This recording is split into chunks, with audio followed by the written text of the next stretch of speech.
pour un échange, une discussion complètement ouverte. Il y a quelques mois, avec cette veille que nous avons opérée à la FEA sur plus d'une vingtaine de nations, cette veille concernant toutes les actions qui sont menées par des institutions et qui mènent finalement à une reconnaissance officielle de la réalité d'engins, d'intrusion même, d'engins inconnus, inexplicables dans notre environnement, et on pourrait dire d'intrusion, parce qu'il faut quand même imaginer que derrière ces engins, il puisse y avoir éventuellement des intelligences.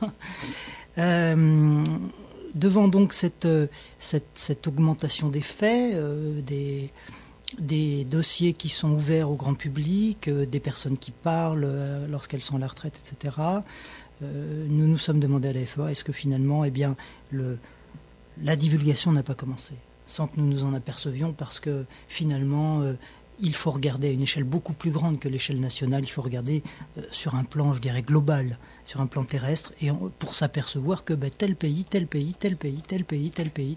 ont commencé à opérer à différentes actions dans ce sens. Et alors, cette question qui nous vient, qui nous est venue, c'est finalement, est-ce qu'on pourrait discuter avec quelques amis qui ont, je dirais, plus de recul, parce que d'une part, ils sont tous les trois, ils sont plus âgés que moi, donc ils ont eu le temps, beaucoup plus de temps que moi, comme ils sont passionnés depuis très longtemps, est-ce qu'on pourrait ensemble discuter de ça et voir, envisager différentes hypothèses. Il s'agit donc, comme on l'a dit, d'une discussion qui va avoir pour thème principal donc la reconnaissance officielle de la réalité de ces engins non conventionnels dans notre environnement et d'éventuelles intelligences qu'elles supposent en amont.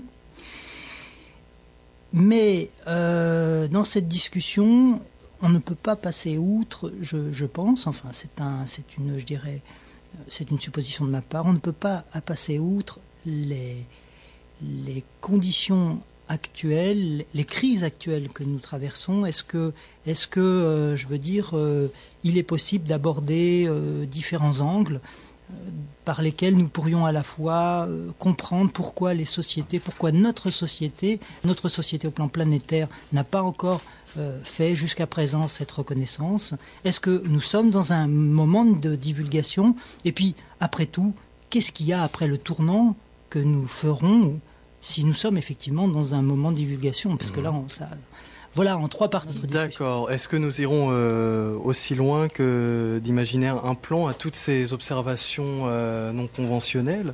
Est-ce qu'on ira aussi loin dans les hypothèses aujourd'hui? On verra ça dans quelques instants. Nous commencions à aborder effectivement le sujet de la reconnaissance officielle de la réalité d'observations inexplicables qui s'effectue depuis des décennies et probablement plus dans tous les pays, sur tous les continents.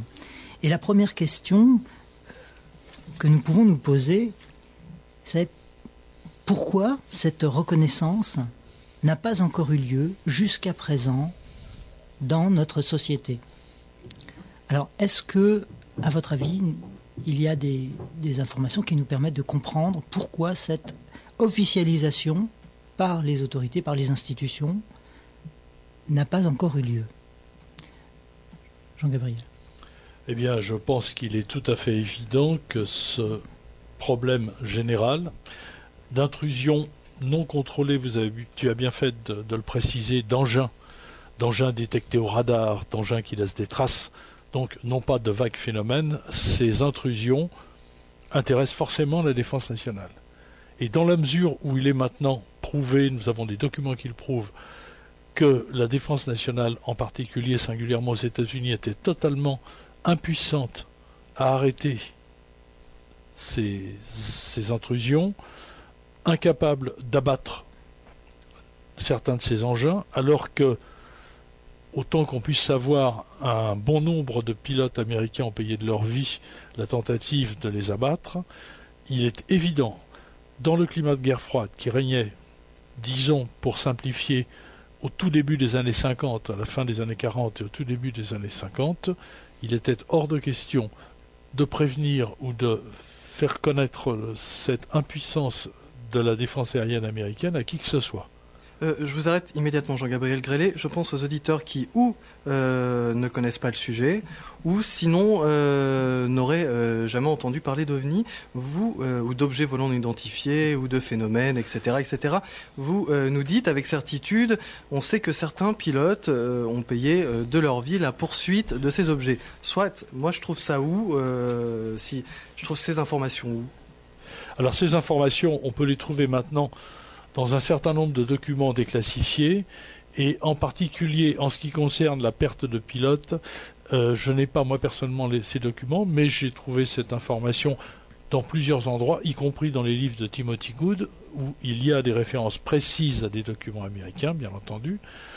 Pour le reste, c'est-à-dire pour la matérialité et pour le fait qu'il s'agit bien d'engins, eh bien, il suffit de relire la totalité des documents qui sont disponibles, qui étaient à peu près de 85 000 en 1985, pour s'apercevoir qu'il ne s'agit jamais d'autre chose que, je vais citer un petit peu parce que j'ai une liste, des aéronefs de conception non conventionnelle, des boules de feu certes, engins ressemblant à un énorme cigare, disques volants, soucoupes volantes, missiles guidés, missiles, projectiles propulsés, machines s'autodétruisant, aéronefs non conventionnels.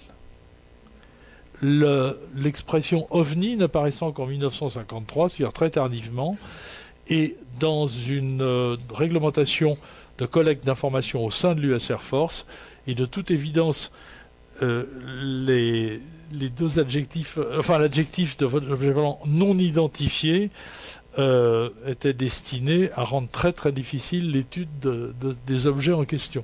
Parce que comment étudier quelque chose dont la caractéristique est d'être non identifié, c'est pas facile.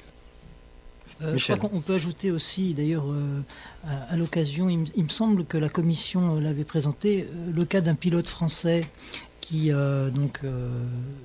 comme Jean-Gabriel, a travaillé au sein de l'US Air Force et donc qui avait eu à un moment donné pour mission d'abattre un de ces engins non conventionnels. Et son nom, alors je peux le reprendre puisque j'ai repris le facsimilé de sa lettre dans mon premier ou deuxième chapitre du livre Objets volants, comme documents interdits.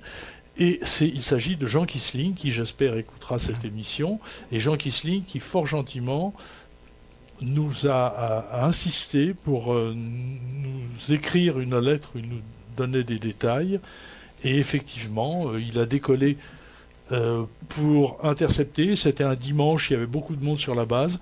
Il a décollé dans un avion très performant, un P-47. Un P-47, à l'époque c'était P-47. Un P-47H, je crois.